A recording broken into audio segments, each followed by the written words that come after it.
बच्चों, तो चलिए आज मैं आप लोगों के साथ एक बहुत इम्पोर्टेंट टॉपिक में डिस्कस करते हैं जो कि बच्चों के लिए सच में बहुत ज़रूरी है। जैसे कि आप यहाँ पे देखो 90% स्टूडेंट्स ये गलती कर रहे हैं। 90% नीट का जो स्टूडेंट है वो क्या गलती करता है, यदि मान लो, समझना मेरी बात ध्यान से, यदि मान लो आपके 350 से 450 नंबर हैं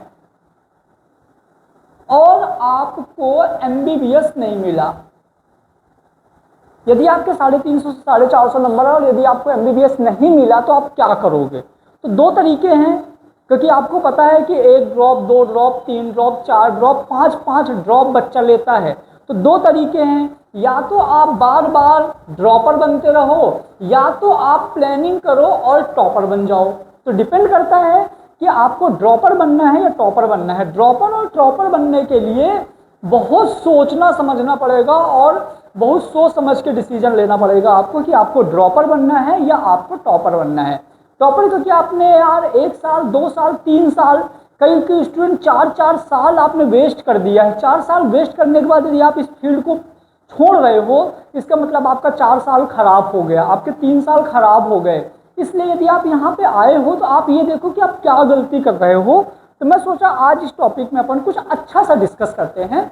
देखो, सबसे पहले आप जब आपके 3 ड्रॉप 4 ड्रॉप हुए और जिस दिन आपने 12th पास करके नीट के लिए आए थे, उस दिन यदि आपको ये पता होता कि आप नहीं कर पाओगे तो आप नहीं आते।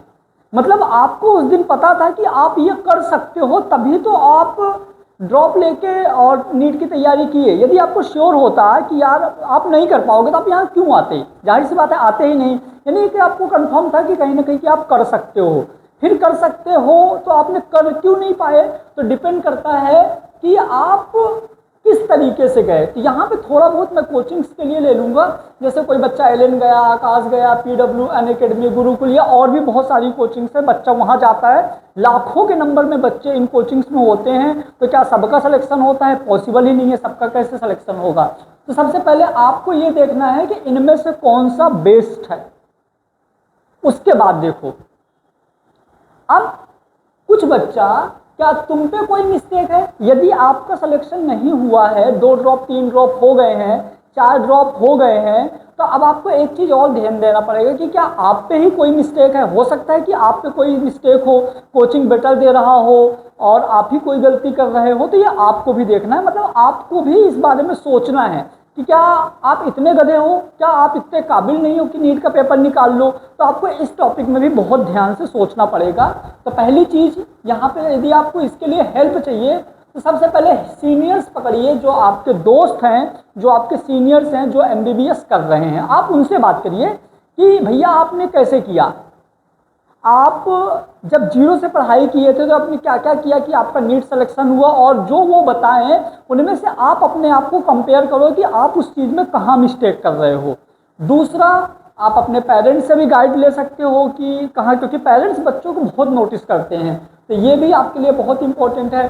तीसरा बेटा, टीचर्स, लेकिन वो रियल टीचर्स होने चाहिए। आजकल जो चल रहा है ना यूट्यूब में और इन सब में, वो कोई बिजनेसमैन नहीं होना चाहिए। आपको टीचर ढूंढना है, आपको बिजनेसमैन नहीं ढूंढना है। क्लियर? अब एक बहुत मजे की बात बताता हूँ।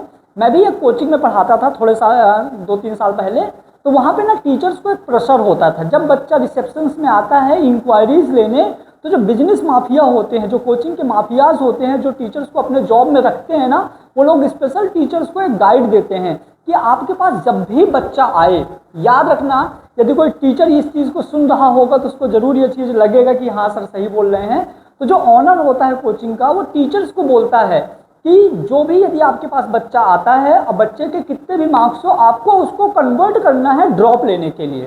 तो जो कोचिंग माफियाज होते हैं, जो ऐसे टीचर्स होते हैं, तो किसी न किसी तरीके से आप लोग उनसे कनेक्टेड हो जाते हो, तो उनको बहुत ज़्यादा आपके फीलिंग से मतलब नहीं होता, वो बस आपको ड्रॉप लेने के लिए कन्वर्ट करेगा। अब आप क्योंकि देखो, ड्रॉप लोगे तो बैच का स्ट्रेंथ बढ़ेगा, स्ट्रेंथ बढ़ेगा तो फीस मिलेगी, फीस मिलेगा तो उनका घर चलेगा, तो उनको बहुत ज़्यादा इमोशन से मतलब नहीं रखता। तो आप याद रखना कि उनका प्यार आपके लिए घातक हो सकता है। यदि कोई टीचर बहुत प्यार से समझाता है आपको, आपकी असलियत, आपकी औकात नहीं बताता, तो वो भी बहुत डेंजरस है।